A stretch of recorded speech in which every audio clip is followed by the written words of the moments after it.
Please like and subscribe. Kung hindi, kakainin ko kayo.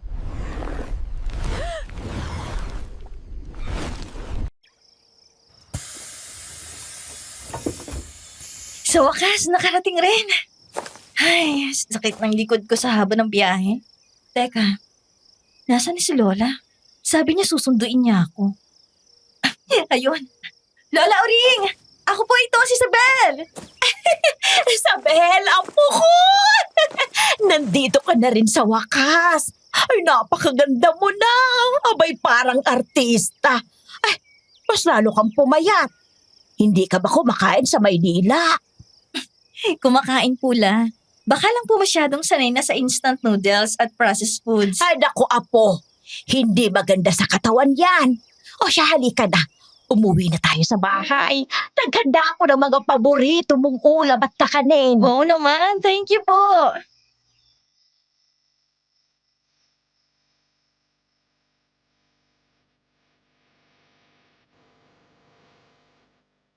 Magandang araw po, Miss Ligaya. Ako po si Isabel. Hindi ko tunay na pangalan. Isa po akong journalist. At gusto ko pong ikwento ang isang karanasan na hanggang ngayon ay hindi ko pa rin makalimutan. Nangyari ito nang umuwi ako sa probinsya namin sa Capiz para magbakasyon ng 1 linggo sa bahay ng lola ko.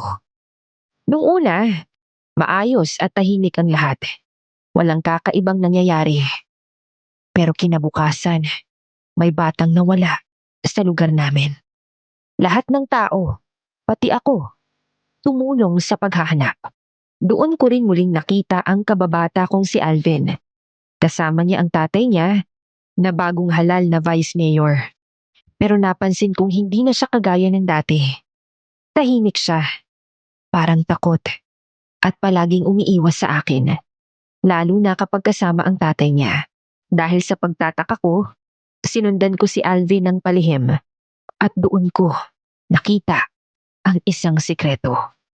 Isang bagay na hindi ko inaakalang konektado sa bagong vice mayor at sa nawawalang bata.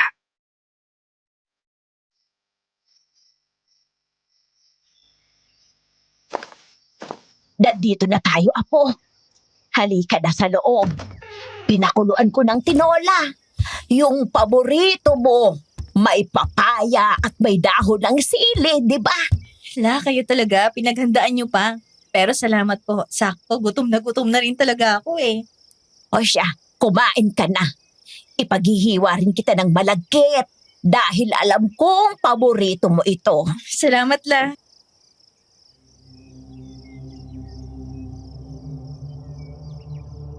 Nakangiti akong hinila ang maleta, papasok sa dati kong silid.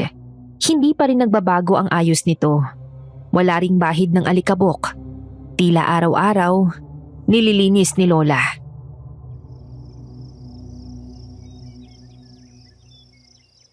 Apo, iwan mo na lang ang gamit mo riyan.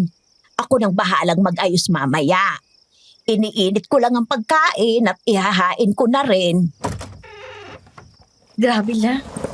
Hindi pa rin po nagbabago tong kwarto ko. Kahit amoy parang kahapon lang ako umalis. Abay, pinilit kong mapanatili yan, Apo. Alam ko kasing babalik ka rin balang araw. Hindi ka ba napapagod maglinis dito la? Grabe. Wala man lang alikabok ko. At yung mga libro ko nandito pa rin. Ito pong mga binabasa ko ng paulit-ulit noon, Lola. Kabisado ko pa nga hanggang ngayon ang ending eh. Kasi naman, hindi ka nagpapapigil noon. Araw-gabi kang nagbabasa. Para kang batang gutom sa kwento. Hanggang ngayon naman po, ganun pa rin ako. Pero sa totoong buhay na kwento na. La, pati itong mga lumang dyaryo, inayos mo pa rin? Ay, oo naman. Ay, di ba sabi mo dati, magiging writer ka rin ng mga ganyang pahayagan. Opo, pero alam mo la, ngayon nga, isa na akong journalist. Pero hindi ko inakala na ganito pala kapag totoo na. Nakakapagod. Parang lagi kang hinahabol ng oras o ng katotohanan. Ang mahalaga, totoo ka pa rin sa sarili mo. Ang pagod, lilipas rin yan. Naipapahinga yan. Pero ang prinsipyo, huwag mong hayaang mawala. Salamat, Lola. Dito sa silid na to, para bang bumagal ang mundo ko. Parang pinapaalala sa akin kung bakit ko to sinimulan. Namiss ko kayo, La, at tong bahay. Amoy kahoy pa rin. Kahoy na may halong tinapa. Ewan ko ba sa kusina? Parang laging may bulto ng ulam. Baka ganun ka lang kasarap magluto, La. Umahalimuyak sa buong bahay. Nako, bobolahin mo pa akong bata ka. O siya, sige na, bitawan mo na yung maleta mo. Yang aparador mo, walang laman, pero hindi ko ginalaw yan. Nandyan pa ang lumang poster mo kay Rico yan. La, pati yun? Aba baka ikagalit mo kapag inalis ko. Oh, siya, may boyfriend ka na ba? Wala po, La. Nako, Busy ang apo nyo. kung meron, sana'y kasing gwapo ni Alvin. Alvin, sino po yan? Si Alvin Rementilla, yung kababata mo, yung bunsong anak ni Tinong. Ah, yung kalaro ko sa Chinese garter? Hala, bakla yun. Loko kang bata ka. Hindi na yun bakla ngayon. Vice Mayor ang tatay nun. Aba dapat lalaki kung kumilos. La, baka naman gusto nyo akong ipakasal. Hindi ko naman sinabi yan, pero kung sakali lang naman. La, tara na nga po, gutom na ako. Miss ko na talagang tinola nyo. Abayo, sige, kumain na tayo.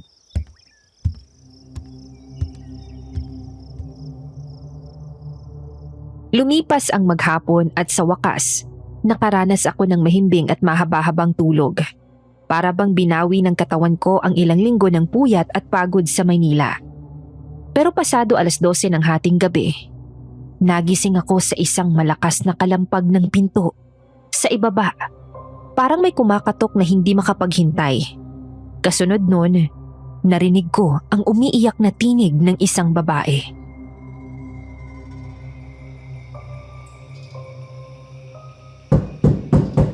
Aling Kurig! Nawawala nga na kung si Junjun! Ay, Isabel, bumangon ka muna, apo. May nangyari sa labas. Opo, La, gising na po ako. Ano pong nangyayari? May tao yata sa labas. Hindi ko pa alam. Ay, aalamin natin. Halika, sumama ka sa akin.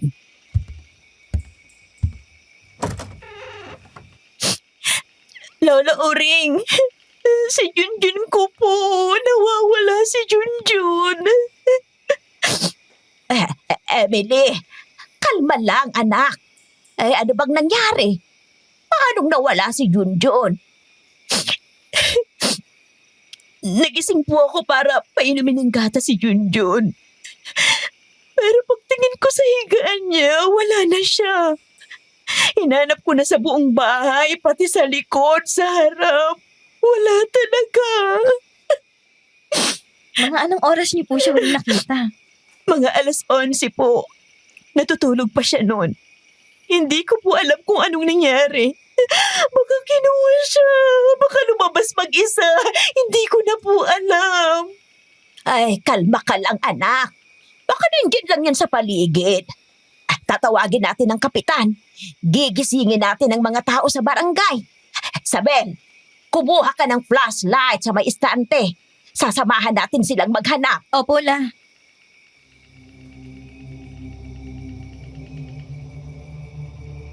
Sa loob ng ilang minuto, nagsimula nang magsilabasan ang mga kapitbahay. Bitbit ang flashlight, kandila, o kaya'y cellphone. Lahat ay gulat at gising na gising, kahit 10 oras ng gabi.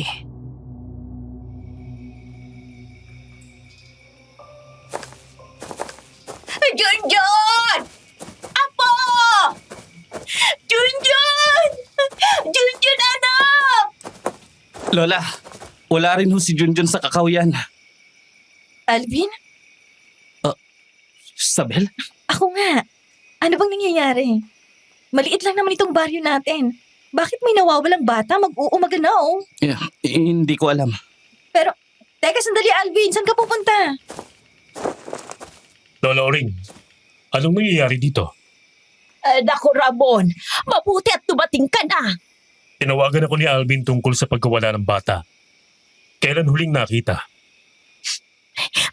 Mga 11:00 po. Nakatulog kaming mag-ina. Pagising ko mga 2:00, wala na siya sa kama. Sige. Magkakasa kami ng search team. Huwag kayong lalayo. Baka may mahalagang tanong para sa inyo.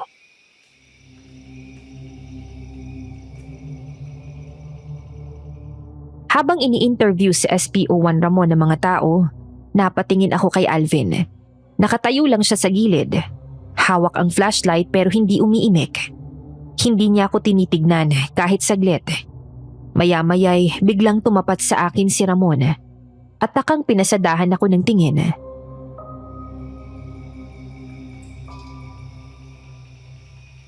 Mukhang bago ka rito ah. Sino ka? Siya ang apo ko, Ramon. Si Isabel. Siya yung ikinukwento ko sa yung journalist sa Maynila.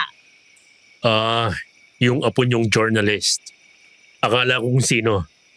Pasensya na. Sa dami ba naman mga residenteng nawawala ngayon dito sa baryo natin? Kulang na lang. Pag hinalaan ko na lahat.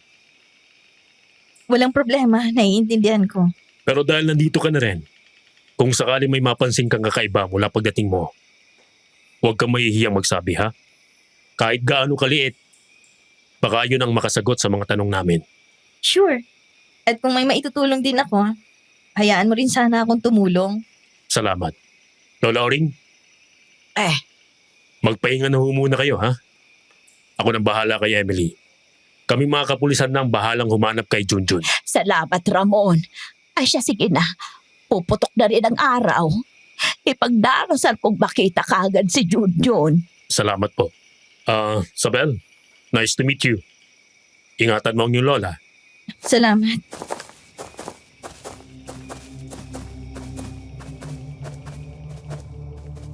Sa tono ng boses niya, ramdam ko ang bigat. Parang hindi lang siya basta pulis na sumusunod sa tungkulin. Parang takot siyang mas may malalim pang laman ang mga nangyayaring pagkawala. At mula sa sulok ng mata ko, nakita kong muli si Alvin. Hindi pa rin siya umiimik. Nakatayo lang sa tabi ng punong mangga. Hawak ang flashlight. Pero nakayuko. Parang bigla na lamang naging balisa.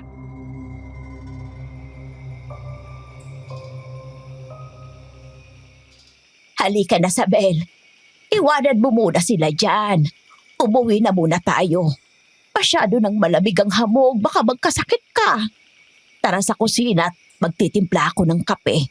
Baka nananabi ka na rin sa kapeng puro dito sa atin. Yung hindi instant, ha? La, sinabi ni Ramon na hindi lang si Junjun ang nawawala. Totoo po ba yun? Oo, apo. At mas lalong nakakakilabot. Kasi sa bawat linggong lumilipas, may bago na namang nawawala. Akala ko noon, chismis lang. Pero habang tumatagal, napapadalas na ang mga pangyayari. May iniimbestigahan na po ba or may pinaghihinalaan? Puro haka-haka lang eh. Yung iba, sinasabi na baka may nakarating na rito ng mga sindikato. Gaya ng mga napapanood ko sa balita at nababasa ko sa dyaryo, apo. Mga nangunguha ng tao at ibinibentang laman. Hindi ba't ganun ang mga balita mo? Opo, La. Pero hindi ko po maintindihan. Bakit pati gabi habang natutulog sa loob mismo ng bahay? Ay, hindi ko alam, apo. Basta nagsimulang mangyari ito nung naupo bilang Vice Mayor si Tinong. Tatay ni Alvin, La. Oo, apo. Hindi ko alam kung anino lang ba ng posisyon niya o may mas madilim pa. Basta lahat ng nawawala, huling nakita ay malapit sa lumang bahay ng mga Galvez. Yung abandonadong bahay sa likod ng palayan? Oo, doon sa may punso. Eh dati-rati, nilalayuan yun ng mga bata. Pero nitong mga nakaraang buwan, tila ba may dumadalaw tuwing gabi doon? May nakikitang ilang matatanda na ilaw, minsan anino, at minsan na may nakakarinig din ng mga sigaw. May nagpunta na po ba ron para tingnan? Si Ramon po, alam po ba niya? Oo, apo. Pero ang sabi, wala namang nakita ni Bakas. At si Tinong, lagi niyang sinasabing walang dapat ipangamba. At lahat ay kontrolado. Pero ako, Apo, hindi ako basta-basta naniniwala sa mga taong gustong kontrolin ang takot ng iba. La, may hinala po ba kayo sa mga nangyayari dito? Bakit pakiramdam ko may hindi ko kayo sinasabi sa akin? Mas mabuti nang mag-ingat na lang tayo, Apo. Tutulong tayo sa paraan lang na hindi natin ikapapahamak.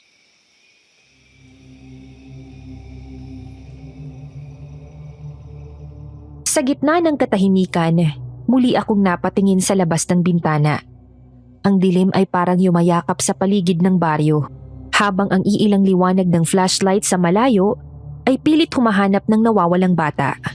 Si Alvin, naroon pa rin. Tahimik. Wala sa kanyang mga kilos ang dating kakilala kong palangiti at malapit sa tao. Para bang ibang Alvin na ang nasa harap ko ngayon.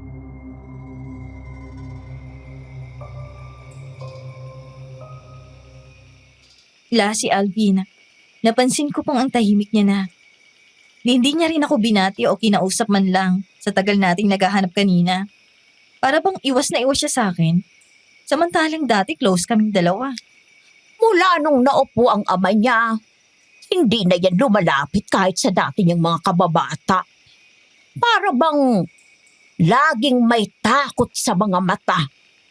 Parang may lamat na hindi niya masabi. Baka siyang nakakaalam ng totoo. At baka siya rin ang susi para malaman mo ang hindi pwedeng isulat sa papel.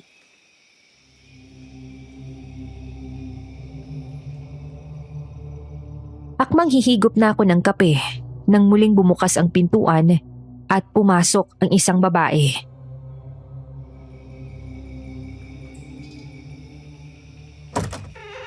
Oh, Cora, ay naparito ka.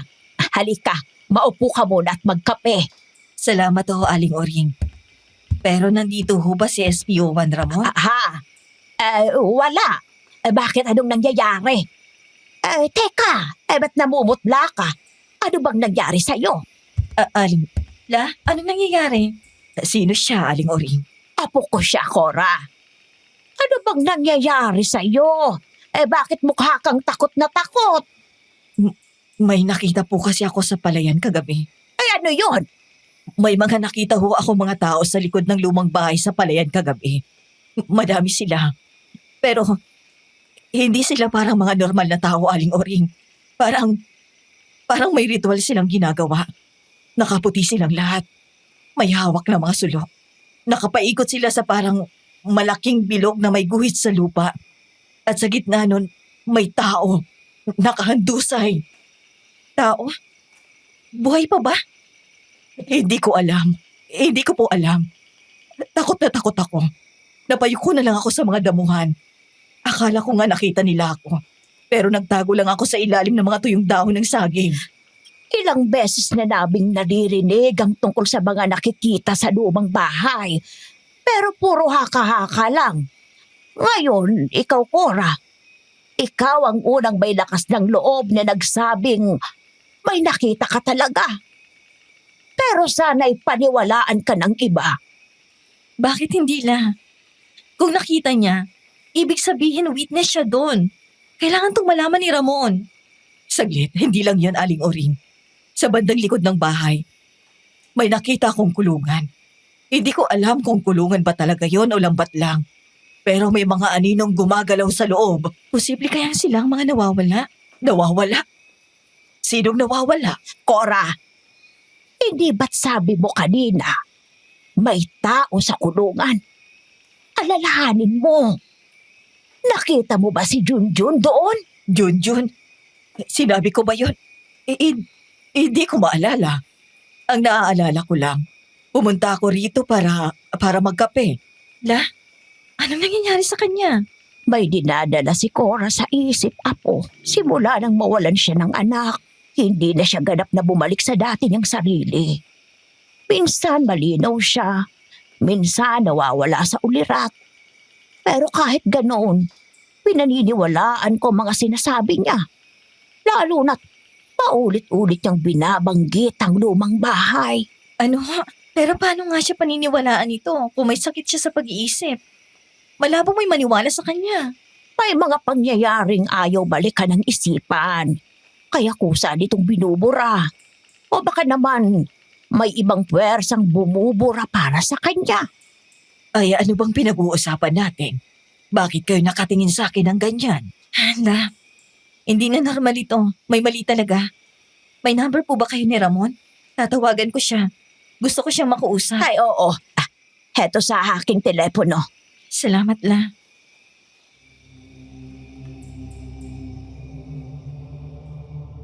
Sa bawat segundo ay tila humihigpit ang gapos sa paligid namin. Ang mga mata ni Cora, na kanina lang ay puno ng takot at bangungot, ngayon ay blanco. Parang hindi siya ang kausap namin. Makalipas ang ilang minuto, sa wakas, sumagot na si Ramon. Nang sabihin kung gusto ko siyang makausap, ay agad din naman itong pumayag.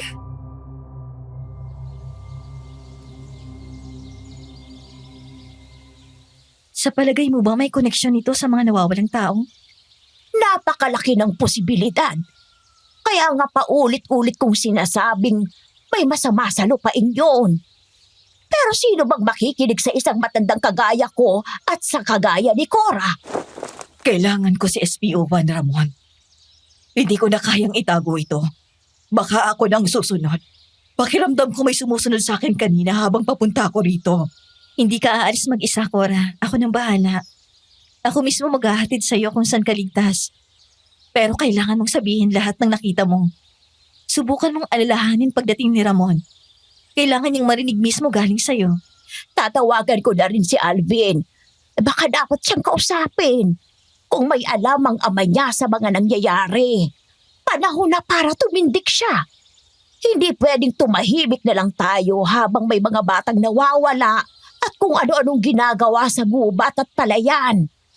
La, kanina pa ako may nararamdamang kakaiba kay Alvin. Hindi ba mas mabuti kung hindi natin ipaalam sa kanya to? Hindi ko alam kung takot lang ba siya o may alam siya pero natatakot magsalita. Mabuting bata si Alvin, apo. Kung may alaman siya sa nangyayari, alam kong hindi niya rin ito gusto. Teka, hindi ho ba sabi ni Ramon na si Alvin ang tumawag sa kanya sa pagkawala ni Junjun? Siya nga, apo. Paano kung wala nga siyang alam la? Baka siya naman ang mapahamak. Ay, Diyos ko. Sige, diyan ka na muna. Tatawagan kong batang yon. Aling Ring? Ako ito, si Ramon. Ay, nako. Salamat at dumating ka na. Halika, pumasok ka. Bitawag ako mula kay Isabel. May dapat ba akong malaman? Oo, kailangan yung marinig to. Si Cora, may nakita siya kagabi sa palayan sa likod ng lumang bahay. Isabel, alam mo ang kalagayan ni Cora. Ilang ulit na niya kaming pinatawag.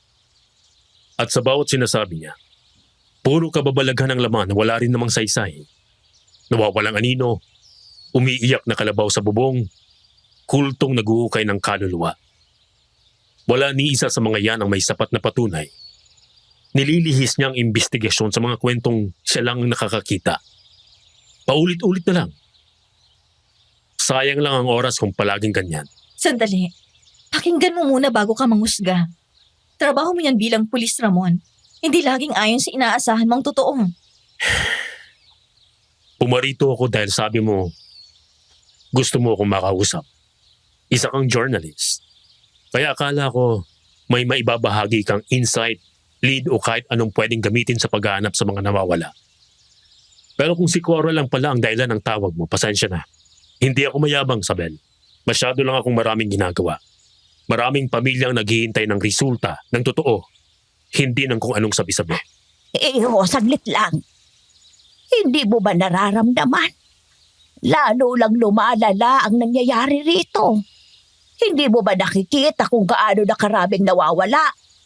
Hindi pa ba sapat yon para subukang pakinggan kahit ang mga kinukot dyan yung baliw? Ganyan ba tumatakbo ang investigasyon dito? Pag may konting record ng kahinaan sa isip, automatikong basura ng testimonya?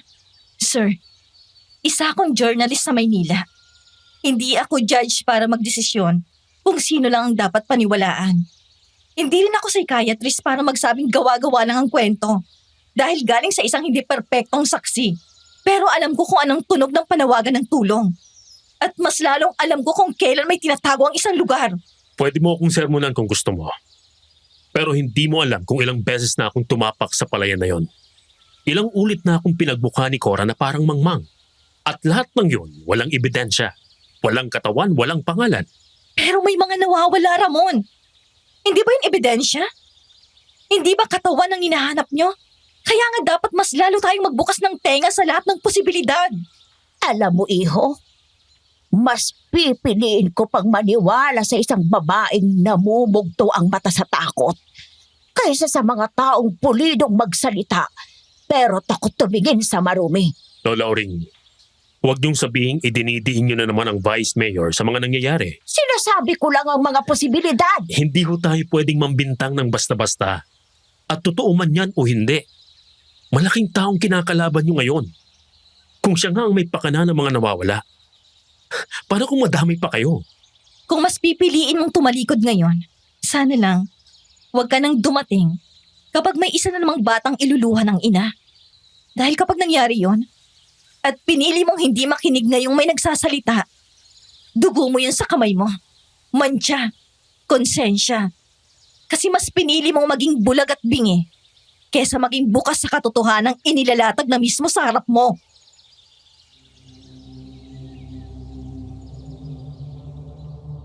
Walang kumibo, walang kumurap. Si Ramon, tila biglang nabawasan ng yabang. Hindi dahil natalo siya sa argumento, kundi dahil may biglang kumirot sa konsensya niyang matagal nang pinipilit maging manhid.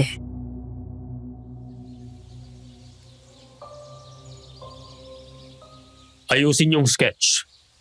Kung may maalala pa si Cora, agad niyong sabihin. Babalik ako bago maghating gabi. At kung totoo nga may ginagawa sa likod ng bahay na yon, ilalabas natin ang katotohanan sa lalong madaling panahon. Pero tandaan nyo, walang ibang dapat makaalam nito.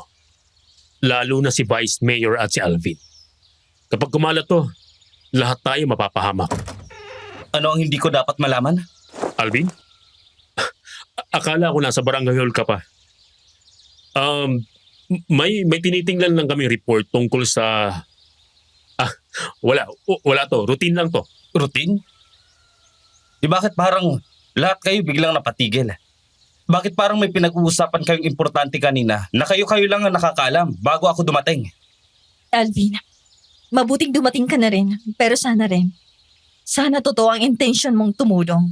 Dahil kung hindi, baka isa ka sa mga taong pinagtatakpan talaga ng katotohanan. Anong ibig mong sabihin, Sabel? Wala, Apo. Ang mabuti pa, pagtuunan muna natin ng pansin ang paghahanap kay Junjun. Ramon, pupuntahan ko si Emily. Ako na rin ang bahala kay Cora. Ikaw, Sabel, Apo, dumito ka na lang muna. Ilang araw lang ang pahinga mo. Ipahinga mo na lang muna yan, Iha. La, hindi po ako makakapagpahinga ng ganito. Hayaan niyo akong tumulong sa mga pulis. Pero, Apo, Lola, kailangan ko rin po ng tulong ng apo nyo. Kung ipagpapatuloy natin to, mas may alam siya sa mga ganitong klaseng kaso. ay Diyos ko, basta mag-iingat kayo. At Ramon, pakiusap. Huwag mong pababayaan ang apo ko. Huwag po kayong mag-alala. Ako nang bahala kay Isabel. Sandali, sasama ako. Hindi ako papayag na lagi niyo akong pagdududahan kahit wala akong ginagawang masama. Gusto niyo ng pruweba kung ano talagang intention ko? Ito na yun. Alvin, baka mas makabubuti kung... Kung ano? Kung hindi ako sumama? Para hindi ko makita kung anong pinagtatakpan niyo. Hindi na ako bata. Kung may tinatago ka, kung may nililihim ka sa akin o kayo, ngayon pa lang sabihin mo na. Hindi ito tungkol sa'yo, Alvin. Huwag mo sanang gawing personal. Delikado ang kasong to. Kung delikado, mas lalong kailangang may mata sa lahat ng panig. Hindi pwedeng isang grupo lang ang gumagalaw, habang ang iba bulag sa buong kwento. Hayaan mo siyang sumama, Ramon. Sa gulo na to, mas mainam na alam ng bawat isa kung sino talaga ang kakampi. Mag-iingat kayo. Sige. Pero Alvin, isang maling kilos mo lang. Hindi lang ang sarili mo ang madadamay. Tandaan mo yan. Alam ko. Hello? Anong sinabi mo? May nakita? Saan? Sandali lang. Pupunta kami dyan. Ano yan? May natagpo ang sapatos sa tabi ng kanal sa isang boundary. Kay Junjun daw. Kailan pa? Ngayong umaga lang.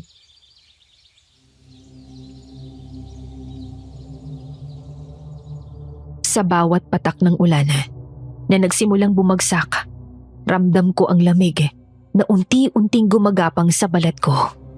Sumakay kami sa sasakyan ni Ramon at agad na dumiretso sa tinutukoy ni Ramon. Pagdating namin, bumungad sa amin ang tanawin ng putik, basang damo at isang katahimikang tila nananakala. Sa hangin, amoy ang basang kahoy at takot. Walang imik si Ramon. Ako at si Alvin naman ay magkakasabay na lumapit sa kumpol ng mga pulis.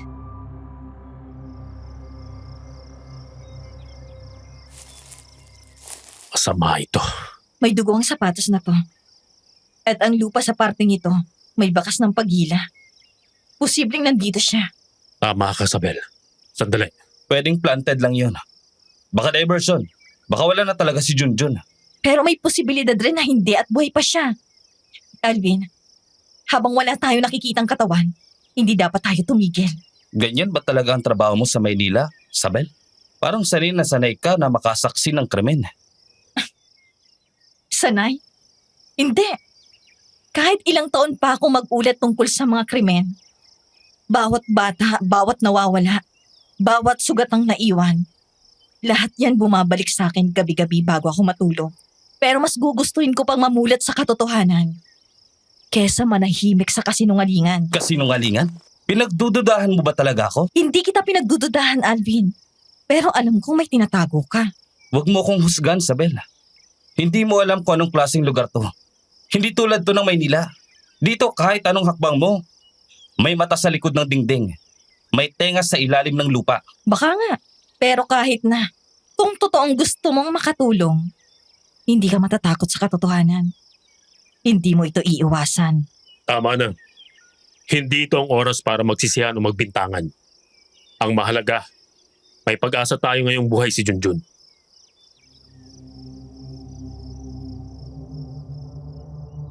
Napansin ko ang tila padabog na buntong hininga ni Alvin, lalo na ang pagkuyom ng kamao at ang paraan niya ng pag-iwas ng tingin.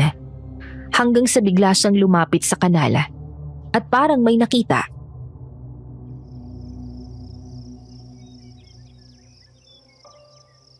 Sandali! Teka! May gumalaw! May gumalaw dyan! Saan? Alvin, anong nakita mo?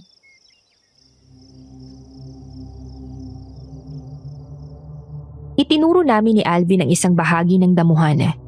Tagong-tagong likuran ng mga naputol na kawayan. Dahan-dahan kaming lumapit. Hanggang sa...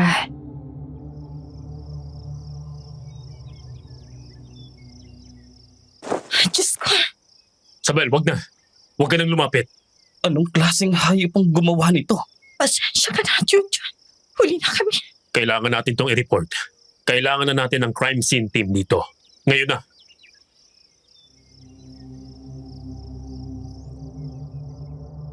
Hindi ako makagalaw. Para akong kinadena ng sariling anino. Nakapirmi habang ang paligid ay nilalamon ng katahimikang may ngit-ngit. Si Junjun, nakabulagta sa putik. Parang basang laruan na itinapon. Hindi mo na siya makikilala. Ang tiyan niya, punit, warak, nakabukas. Kumakalat ang dugo sa putikan. Humahalo sa ulan. Wala nang natira. Hinigop, nilimas. Wala na ang mga laman loob. Parang binuksan siya ng isang hayop na gutom. O mas masahol pa, isang nilalang na hindi marunong mabusog.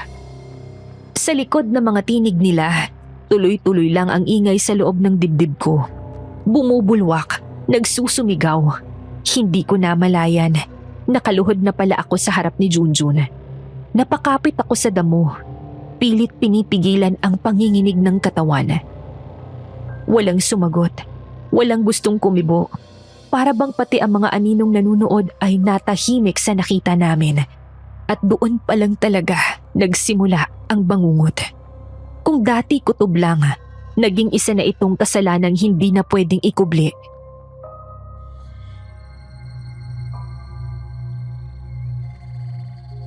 Isabel! Isabel! Kasunod ni Lola Uring si Emily, ang ina ni Junjun. Halos hindi makalakad si Emily. Hawak niya ang laylayan ng duster niya.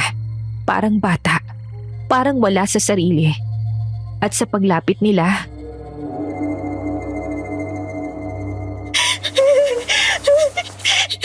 Saan? Nasaan agad ako? Nasaan si Junjun ko? Junjun! Junjun! Anak ko!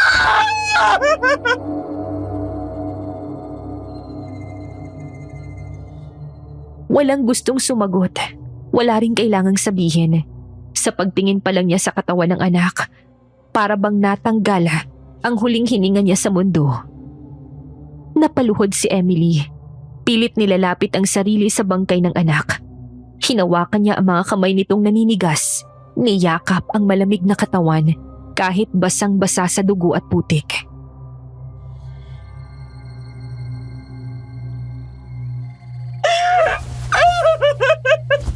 Ano ko? Diyos ko! Anong ginawa nila sa'yo? Sinong may kayang gumawa nito sa batang inosente at wala namang kasalanan? Emily, anak. Tama na. Tama na.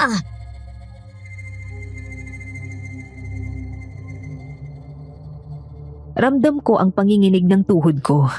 Parang lumulubog ang buong paligid. Si Alvin ay nakatingin lang sa malayo. Walang inik. Si Ramon naman ay may hawak ng telepono. Pero hindi rin makausap ng maayos ang emergency response.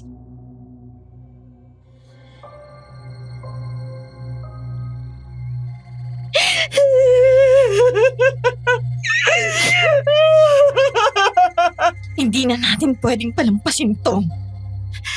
Apo, hindi mo na kailangan ituloy ito kung ayaw mo nang madamay.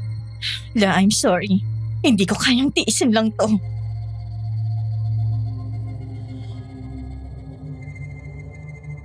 Nang hapong yun, tahimik na tinatahak namin ang daan pa uwi. Tahimik na nakasandal ako sa bintana ng sasakyan. Nakahalukip-kip sa passenger seat. Sa backseat naman ay kanina ko pang pinapakiramdaman si Alvin. Sinusulyapan ng pasimple sa rearview mirror.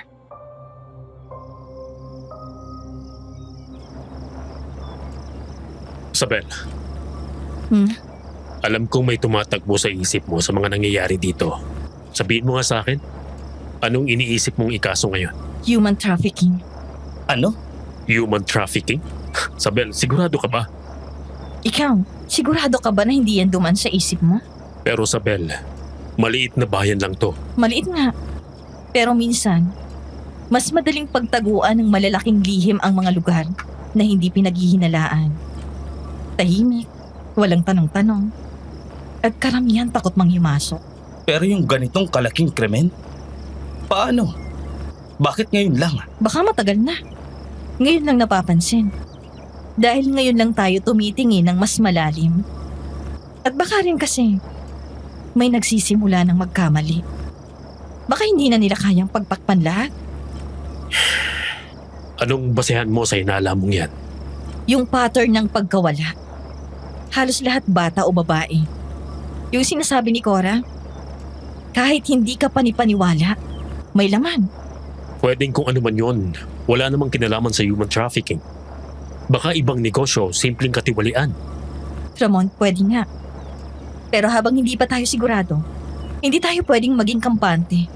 Mas mabuting sobrang hinala kaysa sa kulang. Kung totoo tong pinaghihinalaan ko, kailangan nating magsimulang magtanong kung sino sa mga nasa posisyon ang may kakayahang itago to. Ibig mong sabihin, baka may kasamang matataas na tao? Oo. Hindi ko sinasabing sigurado ako. Pero kung totoo nga to, imposible itong hindi napapansin ng mga may hawak sa lugar na to. O baka, pinapayagan, ginagatungan, o pinagtatakpan pa nga nila. Alam kong sanay ka sa mga ganitong kaso, Sabel. Pero maghinay-hinay ka sa pambibintang mo. Hindi ako nang bibintang. Pero kapag matagal ka na sa field, kahit hindi ka pulis, natututo kang makiramdam. May pattern kasi to, Alvin. May mga senyales. Yun ang mas mabigat. Pag umabot tayo sa punto na ang kalaban natin nasa gobyerno mismo. Kaya nga kailangan nating mag-ingat. At kailangan din natin ng lakas ng loob. Dahil kung hindi tayo kikilos, baka dumating ang araw na wala nang biktima ang matatagpuan pang buhay. Paano kung tama ka nga? Mas nakakatakot yun. Pero mas kailangan nating kumilos.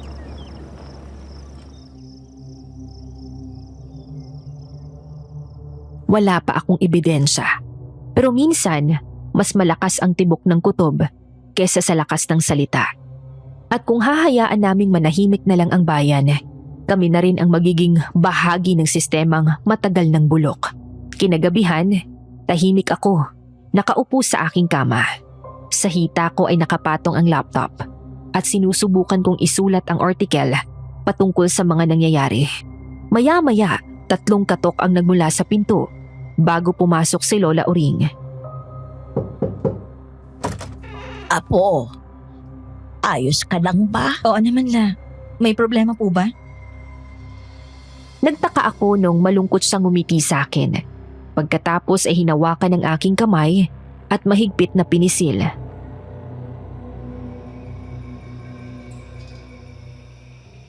Apo, may tao sa labas. Hinahanap ka. Ayaw ko sanang madamay ka sa mga nangyayari ngayon dito. Lalo na't ilang araw lamang ang pahinga mo. Pero natatakot ako. Dahil lalo ka lang mapapahamak kung kikilos tayo na posibleng mahalata ng iba.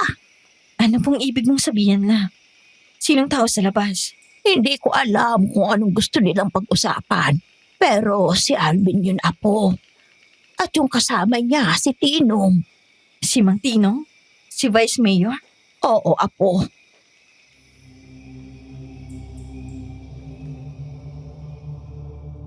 Biglang bumigat ang dibdib ko. Si Mang Tinong ay isang pamilyar na mukha sa alaala ng kabataan ko. Dating masayahing kapitbahay na laging may bitbit na pandekoko tuwing linggo ng umaga.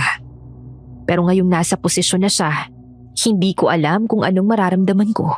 Lalo na at may namumuong konklusyon sa utak ko na sangkot ang pangalan niya.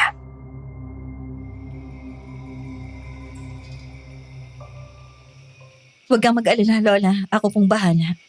Sige po, lalabas na muna ako. Sige, Apo, mag-iingat ka. Hanggat maaari, huwag ka nang makialam sa nangyayari. Ala, alam mo noon po na hindi ko magagawa yun. Ako pong bahala sa sarili ko.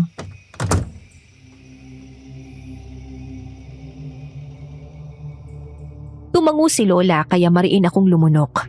Sinara ang laptop bago tumayo sa kama at inayos ang sarili. Paglabas ko, maayos at tahimik na nakaupo ang mag-ama. Si Alvin ay parang hindi mapakali sa single sofa, habang si Mang Tinong naman ay kampanteng nakadekwatro pa.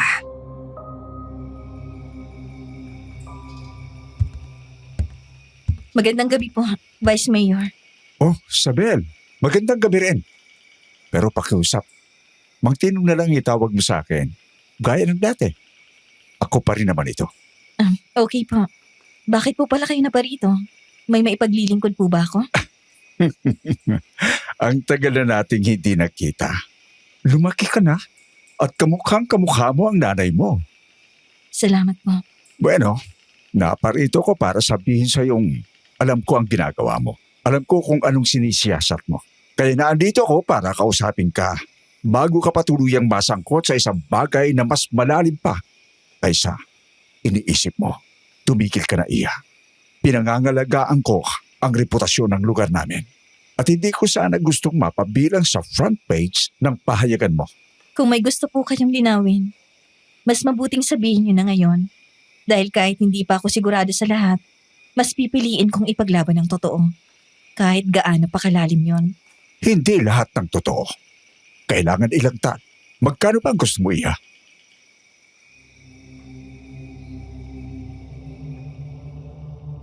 Mapakla akong natawa. Naupo sa katapat niyang upuan at pinag-krus ang mga kamay sa dibdib. Sa likod niya, kita ko naman ang nag-aalalang si Lola Uring.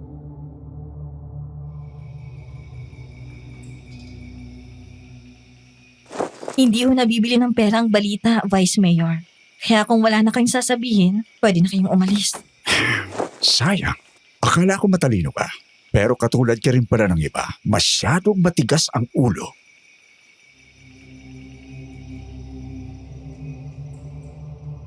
Tumibok ng malakas ang puso ko. Hindi dahil sa takot, kundi sa galit.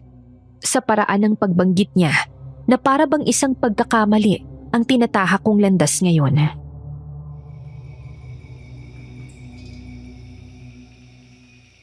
Kung iniisip niyo pong paghihinaan ako ng loob, nagkakamali po kayo. At kung may pagsisisihan man ako, yun ay ang maging sunod-sunuran sa mga taong dapat ay iniimbestigahan. Pa, tama na. Hindi ito ang paraan. Tumahimik ka, Alvin. Akala mo ba makakaya mong baguhin ang sistemang ito? Ilan na ang nauna sa'yo? Ilan na ang nagtanong, nag-usisa at biglang naglaho?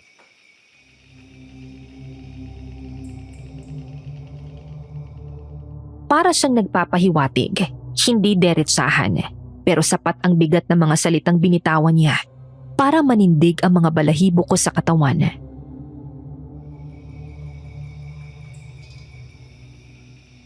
Kung may nauna man sa akin at nawala sila, baka oras na para hindi na ako sumunod sa yapak nila. Baka oras na para ituloy ko ang mga hindi nila natapos. Nagbabala na ako, Sabel. Ayoko sanang matamay ka. Pero kung pipilitin mong tahakin yung daan na yan, huwag mong sabihin hindi kita binalaan.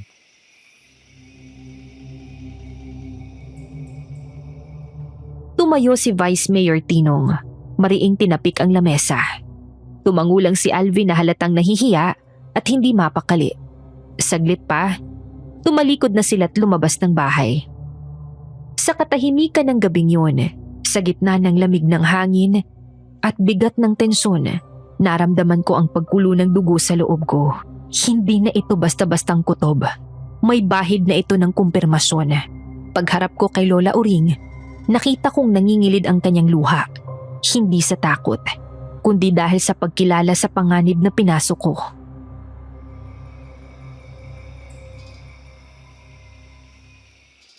Apo, alam mong hindi kita mapipigilan. Pero sana naman, sa bawat hakbang mo, isipin mo rin ang sarili mo. Huwag mong hayaang lamunin ka ng dilim. Hindi po ako papayag na tuluyang manaig ang dilimla.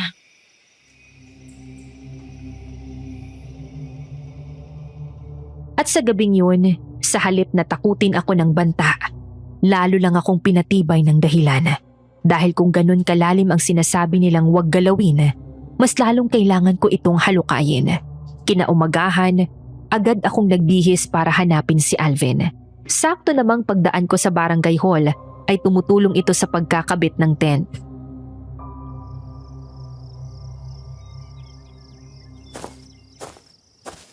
Alvin, pwede ba tayong mag-usap?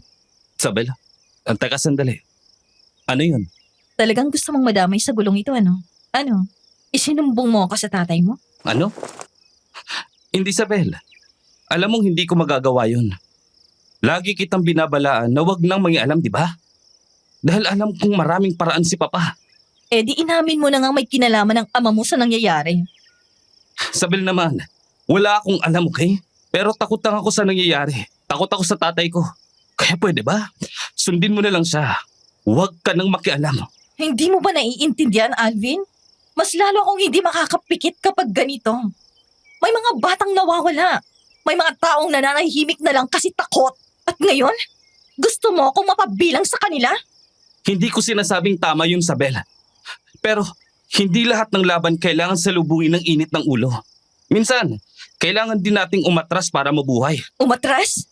Kung lahat tayo aatras, sinong lalaban? At kung lahat tayo tatahimik, sinong magsasalita? Hindi ako lumaki para lang matakot. At kung may dapat man akong ikatakot, yun ay ang pagkalimot natin sa kung ano ang tama. Natatakot lang ako, Sabel. Gusto kitang protektahan. Kaibigan mo pa rin naman ako. Salamat. Pero hindi yan ang kailangan ko ngayon. Sandali, Sabel. Ano? Kung malakas ang hinala mo dito, may lumang opisina si Papa sa lumang bahay sa Palayan. Baka may makalap ka doon. At ngayon mo lang sinasabi sa akin to? Kay Ramon, bakit di ka nagsasabi? Wala akong balak makialam, Sabel. Pero kung di ka mapipigilan, hindi ako masamang kaibigan para hayaan kang mag-isa.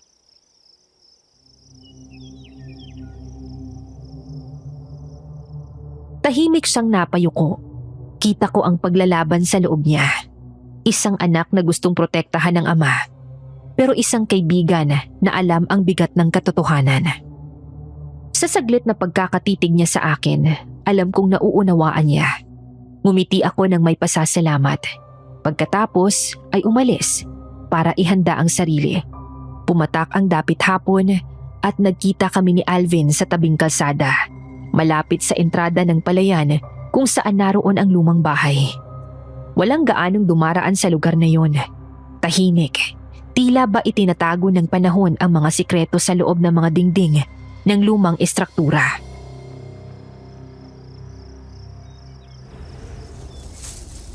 Matagal nang walang tao riyan. Mula nang maging vice mayor si Papa, halos di niya na binanggit ang lugar na to.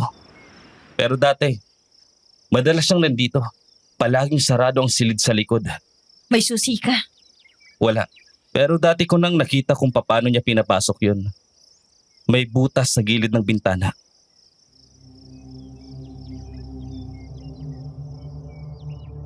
Sumunod ako kay Alvin habang binabaybay namin ang makipot na daanan sa gilid ng bahay.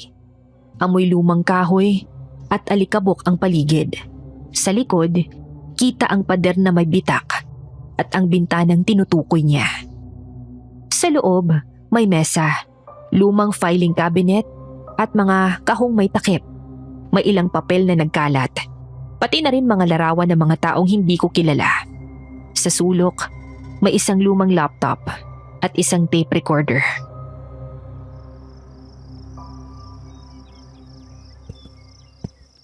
Dito. Dahan-dahan lang. Baka bumigay. Parang hindi to basta opisina lang. Kung may tinatago siya, malamang nandito yon. Maging mabilis ka. Hindi natin alam kung kailan siya babalik dito.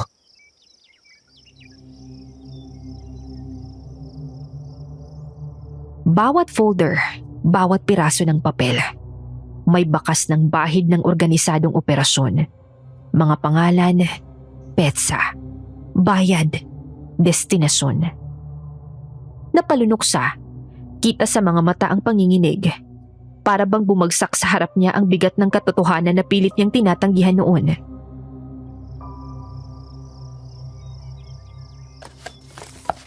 Ito na nga. Human trafficking. May listahan sila ng mga pangalan, edad at ilang bata. Anong nakita mo? Katunayan, Alvin. Patunay. May papel dito permado ng tatay mo.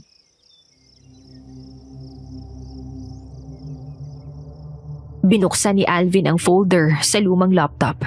Deliverables, confidential. Akala ko'y makakakita kami ng mga dokumento, transaksyon, pangalan ng mga biktima o salarin. Pero hindi. Ang bumungad sa amin ay kakaiba. Parang hindi ito mga file na para sa negosyo o krimen. Mga teksto na puno ng simbolo, sinaunang letra, at mga hugis na hindi maipaliwanag. Parang ukit sa mga bato sa sinaunang kuweba. Ilang imahe pa ang bumungad. Mga guhit ng katawan ng tao. May mga bilog sa loob. Mga linya sa paligid. May mga bata, krus, at tila mga alay.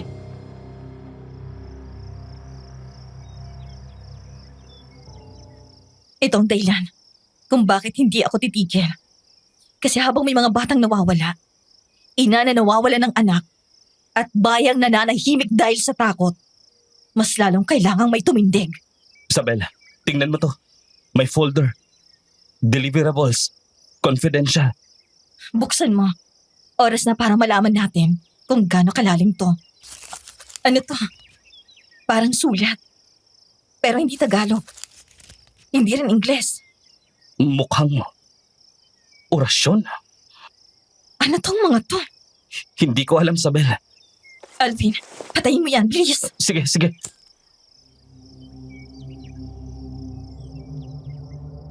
Tumigil kami pareho. Nagkatinginan.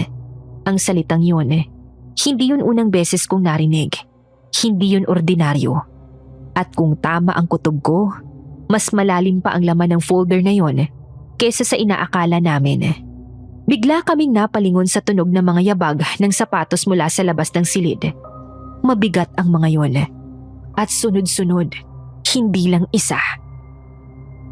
Agad naming sinara ang laptop, pinatay ang ilaw, at lumusot sa makipot na espasyo sa ilalim ng lumang mesa.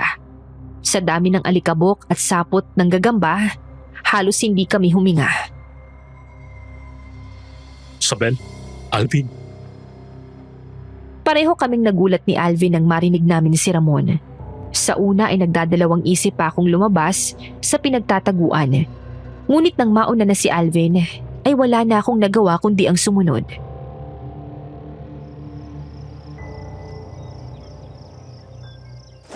nasisiraan na ba kayo ng bayad? Bakit pumunta kayo rito ng basta-basta? Paano kung mahuli kayo ng vice mayor? At dinamay mo pa talaga si Alvin dito, ha? Hindi mo ba alam na pag nahuli kayo, siyang unang mapapahamak? Kaya kailangan natin siyang maunahan, hindi ba? Tama na, Ramon. Ako ang may desisyon kung sasama ako o hindi. At pinili kong samahan siya. Alam niyo bang delikado itong ginagawa niyo? Hindi lang ito basta lihim. May mga taong kayang pumatay para lang mapanatili ang katahimikan ng lugar na to. Kaya nga tayo nandito para ilantad yon. At hindi na madagdagan pang katulad ni Junjun. Anong nakuha niyo? Isang laptop, mga lumang papel. Pero parang orasyon ng mga sulat. At mga hugis na hindi ko maipaliwanag. Hindi siya mga normal na dokumento. May pattern ng mga simbolo. At may listahan ng mga pangalan. Isa doon, si Junjun. At may nakabilog pa. Teka, iwan niyo na yan. Hindi pwedeng dito niyo yan suriin. Tara na, bago pa may makabalik dito o pumasok.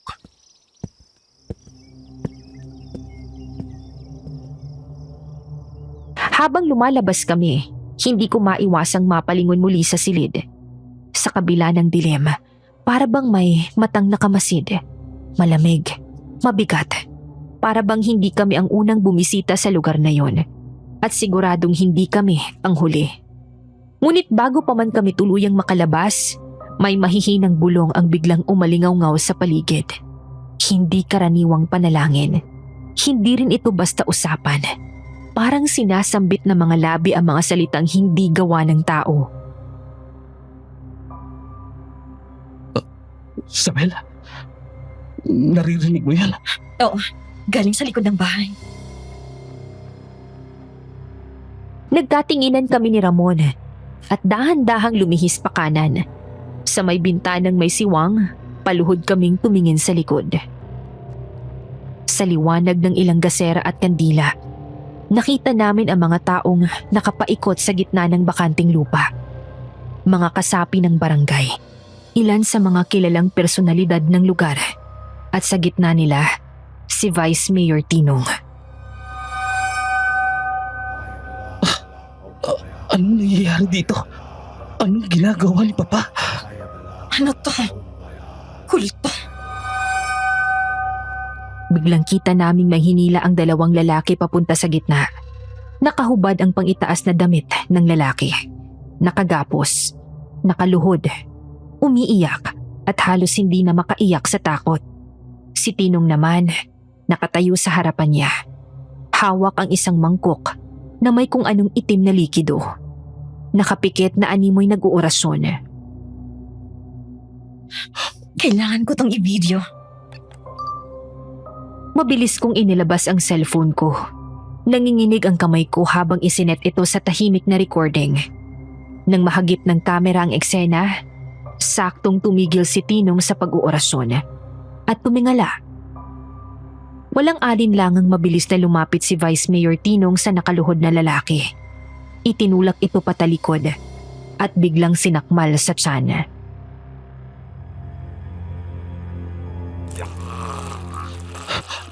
Diyos ko, Huwag kayong maingay. Delikado ito. Hindi dapat malaman na nandito tayo. Ang sumunod na nangyari ay parang unti-unting pagkabasag ng katinuan. Tulad ng usok na dahan-dahang nilalamon ng silid.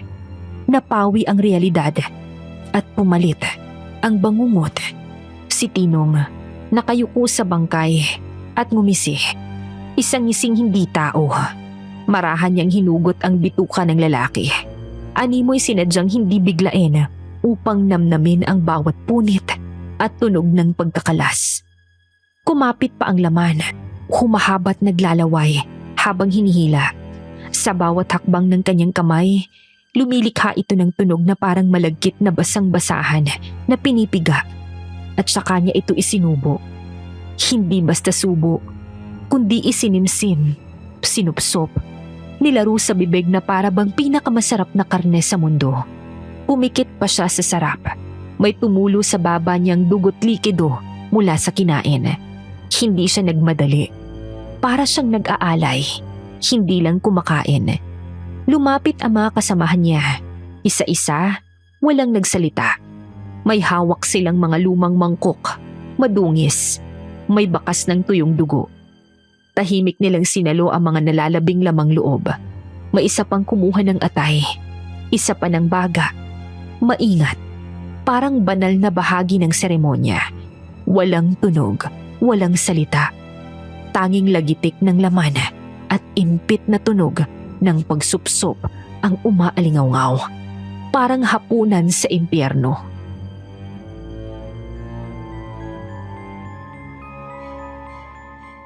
Diyos ko, hindi sila mga tao. Kailangan natin tong ibunyag sa tahimik na paraan. Hindi dapat malalaman ni Vice Mayor. Mas delikado to sa inaasahan natin, Sabel. Umalis na tayo. Halos mabitawan ko ang cellphone sa panginginig, pero kailangang maisalba ang ebidensya. Sa bawat segundo ng video, alam kong papalapit na kami sa isang larong hindi na basta katiwalian, hindi na politika. Ito ay kulto at mga aswang. Pero bago pa kami makagalaw, biglang huminto si Tinong. Tumingala, parang may naamoy.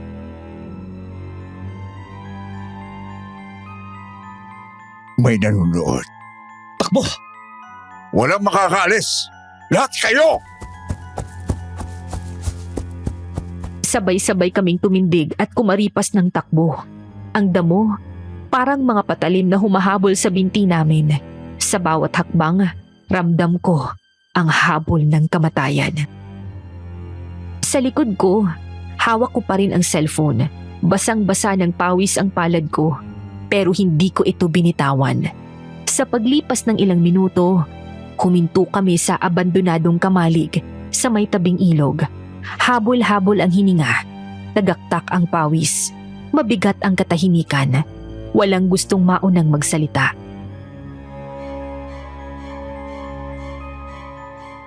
Hindi na ito basta kaso ng nawawalang bata.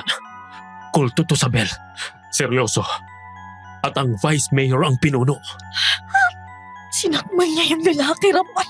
Kinain niya, Diyos ko. Sabel, wala akong alam.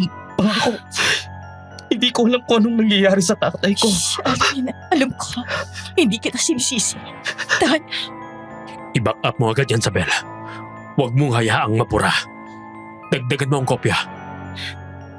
Tatawag ako sa kakilala kong journalist. Hindi siya taga rito pero maaasahan ko siya.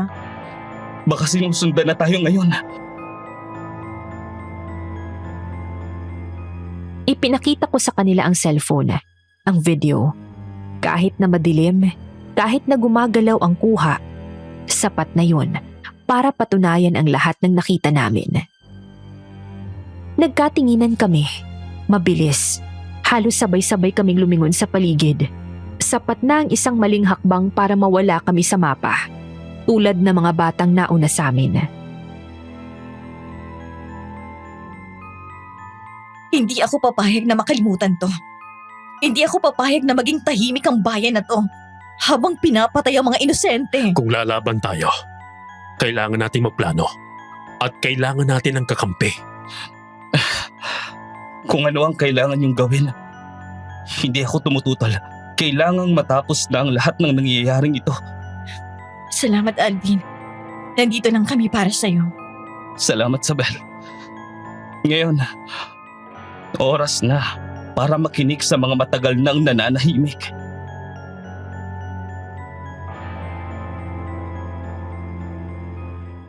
Habang naglalakad kami palayo sa kamalig, pabulusok na ang dilim. Ang malamig na hangin, parang nagbabadya ng mas matinding unos. Bit-bit ang video, bit-bit ang katotohanan. At sa bawat hakbang naming tatlo, alam naming wala nang atrasan. Hindi na yun basta imbestigasyon. Isa na yung digmaan.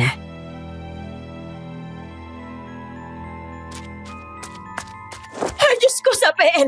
Anong nangyayari sa inyo? Eh, bakit ganyan ang itsura nyo? Para kayong hinabulang mabagis na hayop! Sabel, Ramon, nasaan ang hustisya para sa anak ko? Pakiusap. Sabihin niyo sa akin may mananagot. Pakiusap. Ate Emily, huwag kayong mag-alala. Ginagawa namin ang lahat. Kailangan muna nating i-secure ang video, Sabel. Ngayon na, may mga taong pwedeng gumalaw para burahin ito. Pumasok kami sa kwarto ko at nagmadaling binuksan ang laptop.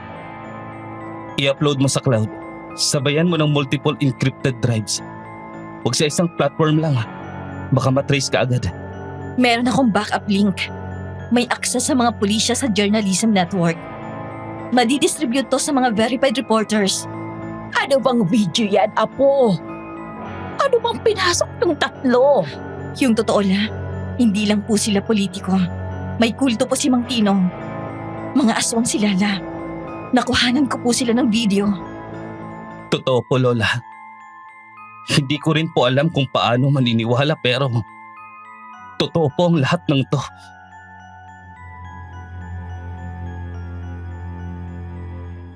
Habang pinagmamasdan ko silang dalawa, si Alvin na pinipigil ang luha. Si Ramon na tahimik ngunit handang lumaban.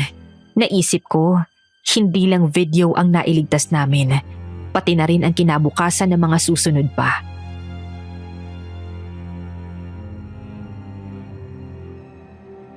Mag-ingat tayo sa paggalaw. Kapag nalaman ni Vice Mayor na may kopya ang press, pwedeng may mawala na naman. Mga Apo, sigurado ba kayong kakayanin nyo ito? Minsan ang katotohanan, mas mabagis pa sa halimaw. Pero mas masahol po ang pananatili sa dilim la.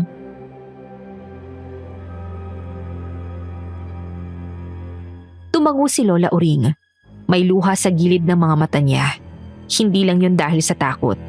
Dahil alam kong kaakibat noon ay kaunting pag-asa. Bigla akong napatingin sa bintana. Sa dilim ng gabi, may mga aninong gumagalaw. May mga flashlight din ang kumikilos sa paligid. May tao sa labas. Teka lang, sisilipin ko. Anak na, nasundan pa tayo? Pumunta kayo. Alvin, dito ka lang. Pero Makinig ka na lang. Sa saglit na katahimikan, bumukas ang gate. Mabagal, langit-ngit na parang nagbabadya ng kasunod na sakuna. Sa dilim, sumulpot ang isang pamilyar na anino. Si Tinong. Maayos ang pananamit. Nakabarong, malinis. Ni mansa ng dugo ay wala. Pero ang mga mata niya, nanlilisik at puno ng galit. Akala niyo ba makakatakas kayo? ano bang gusto mo, Papa? Bakit mo ginagawa to? Hindi kayo dapat nakakakita nito. Lalo na ikaw, Alvin. Wala kang alam sa lahat ng sakripisyo ko para sa pamilya natin.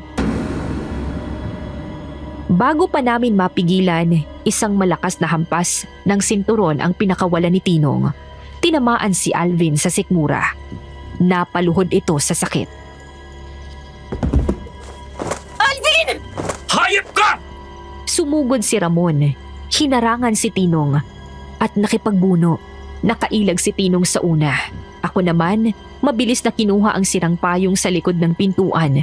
Pinutol ito gamit ang aking tuhod at lakas loob na itinarak ang putol na bakal sa braso ni Tinong. Oh! Ah! Hindi mo na kami madadala sa kadiliman nyo! Ipakita mo sa lahat kung anong klase kang nilalang! Napaatras si Tinong. Hawak ang sugatang braso. Pero hindi siya tumigil. Bumaling siya muli kay Alvin na ngayon ay pilit na bumabangon. Kita ko sa mata niya, wala na siyang ibang layunin, kundi tapusin ito. Tandaan mo, wala akong anak na kasing duwag mo, Alvin! Ikaw ang papatay sa sarili mo, ama! Mas pinili lang niyang lumaban kaysa yumuko sa kasamaan mo. Isa kang halimaw, Tinong! At hindi kami titigil hanggang sa bumagsak ang buong kulto nyo! Mga hangal! Akala nyo ba? Kaya nyong gibain ang haliging itinayo ng dugo at pananampalataya? Saglit na natahimik si Tinong. Ngunit umalingaw-ngaw kalaunan ang malalakas na halakhak. Sa tawa niyang lumalalim, parang pumupunit sa paligid. Ramdam ko ang panlalamig ng hangin. Si Ramon handang sumalab ng panibagong pag-atake. Si Alvin naman ay dahan-dahang tumatayo kahit nanginginig. Ang kulto namin ay hindi nagsimula sa akin lang. Ako'y bunga lang ng panata. At kahit durugan niyo ako ngayon, may susunod at may hahalili. Hindi mo kami kayang takutin! Kahit pa 10 tinong pang lumitaw, ibubunyag pa rin namin ang kasalanan nyo! At ngayong alam na namin ang totoo, hindi mo na kami mapapatahimik pa! Bumunot ng maliit na kutsilyo si Tinong mula sa gilid ng kanyang pantalon. Nagningning sa ilaw ng lampara. Maliit pero matalim. Mabilis ang naging kilos namin ni Ramon at agad na hinugot ang kanyang baril. Tumalon siya papunta kay Alvin. Parang hayop na desperado. Pero hindi kami nagpabaya. Isang mabilis na galaw. Sinunggaban siya ni Ramon mula sa likod at pinilipit ang braso niya. Tumilapon ang kutsilyo. Ako naman ay mabilis ding nakalapit at muling sinapak ang sugat sa braso ni Tinong.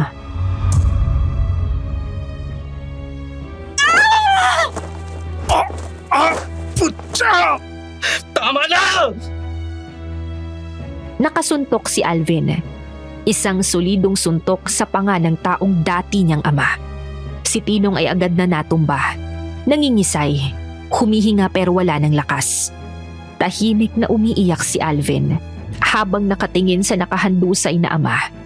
Pero ang sagot ay nasa luha sa mata niya. Isa yung paglalaglag ng bigat. Pagbukas ng dam na matagal nang pinipigilan. Makalipas ang ilang araw, tahimik ang paligid ng sementeryo. Ang langit ay kulay abo. Tila nakikiramay. Nakadamit itim ang lahat. Tahimik na naglalakad sa makitid na daan patungo sa huling hantungan ni Junjun. Nasa unahan si Alvin, walang inik, ngunit halatang pasan ang mundo. Sa kanyang mga kamay, isang lumang laruang kotse, pula, may kupas na pintura at may gasgas sa gilid. Alaala ng isang batang minsang ngumiti bago pa man siya agawan ng karapatang mabuhay.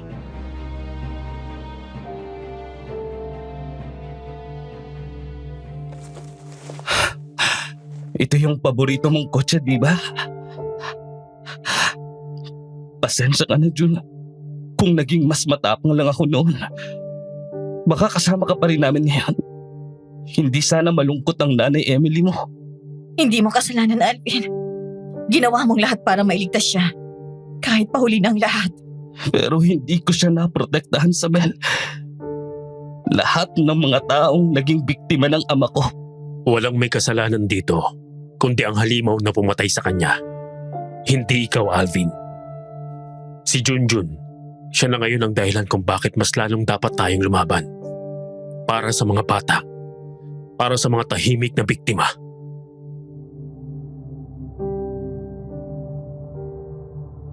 Naglakad si Ate Emily papunta sa mismong gilid ng hukay. Bit-bit ang munting larawan ni Junjun na payapang nakangiti. Nakasuot ng uniforme. Hawak ang medalya mula sa isang school contest.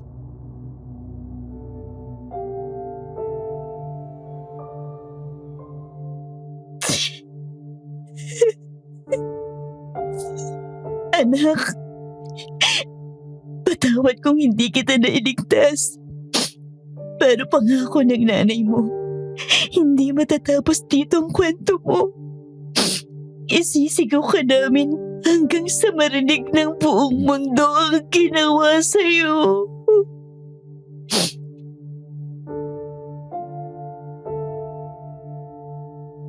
Isa-isa nang lumapit ang mga tao. Tahimik na isinusubo sa hangin ang kanilang mga dasal. Marami sa kanila ay dating tahimik lang sa paligid. Ngayon, narito na, kasama sa panata. At sa gitna ng ulan, habang unti-unting nilalamon ng lupa ang kahon, tumindig si Alvin. Nabasa na ang kanyang suot, ngunit nanatili siyang nakatayo sa harapan ng puntod. Sa mga mata niya, hindi lang lungkot, may apoy.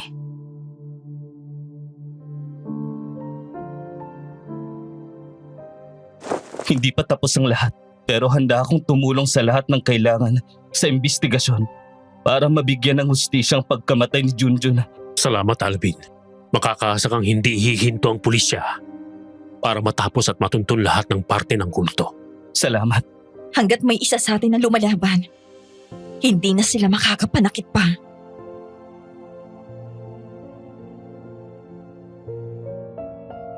Sa likod ng ulan, sa bawat patak na tumatama sa malamig na puntod, may panibagong pag-asa ang umusbong. Hindi makakalimutan si Junjun. Ang kanyang pangalan ay isusulat hindi lamang sa lapida, kundi sa puso ng bawat taong muling nagising. At mula sa araw na yun, tuluyan akong namulat. Parang unti-unting nabuksan ang mga matang matagal nang nakapikit. Noon, tinatawanan ko lang ang mga sabi-sabi. Ang mga kwento ng kulto, mga sakripisyo, may kasinungalingang nilulunok ng lipunan. Ang akala ko, tathang-isip lang ang lahat tungkol sa mga aswang o cannibalism. Hanggang sa mismong harapan ko na ito nangyari. Ang dati kong tahimik na mundo ay biglang nabalot ng dilim. Ang halimaw pala'y hindi laging nasa ilalim ng kama. Minsan nasa mismong hapagkainan. Minsan may apelido kang dala. Minsan, ama mo pa mismo. Hindi naging madali ang proseso ng lahat. Marami pa ring hindi naniniwala. Marami pa ring pinipiling pumikit. At si Tinong, siya pa rin ang matapang, matatag, at mapanlin lang. Sa harap ng batas, isa pa ring iginagalang na lalaki. Sa likod ng mga ngiti at donasyon niya sa simbahan, nandoon ang dugo ng inosente. Ipinagkaila niya ang lahat. Walang pag-aalinlangang tinanggi ang bawat paratang. Pinalabas na kami ni Lola Oring at Ramon ay nababaliw, gumagawa lang ng kwento, na sinungaling kami, na ginagamit lang daw namin ang kamatayan ni Junjun para manira. At narito ako ngayon, tangan ang katotohanan sa sarili kong mga kamay. Sa isang memory card, sa isang kopya ng video, nandun ang kabuuan ng lahat ng katotohanan. Ngunit ang totoo, hindi ko alam kung paano ko ito ilalabas. Paano mo ihahayag ang isang bagay na kayang yumanig sa pananampalataya ng mga tao? Paano mo bubuksan ang pinto ng isang mundong pilit tinatakpan ng lipunan? Alam ko ang posibleng epekto. Hindi lang ito tungkol sa hustisya para kay Junjun. Kapag lumabas ang video, maaaring mawalan ng tiwala ang mga tao sa simbahan, sa gobyerno, sa mismong taong dapat tagapagtanggol. Maaaring may mga inosenteng madamay. Maaaring may pumatay ulit. Para lang manahimik ako. Mga listeners, araw-araw kong tinatanong sa sarili ko ito. Tama bang manahimik pa ako? O oras na bang ilabas ang video na magpapatunay na tunay nga ang mga aswang? Sobrang naguguluhan at natatakot na po ko sa mga nangyayari. Kung may advice po kayo, pakidrop sa comment section at babasahin ko po yan isa-isa. Maraming salamat po sa pakikinig.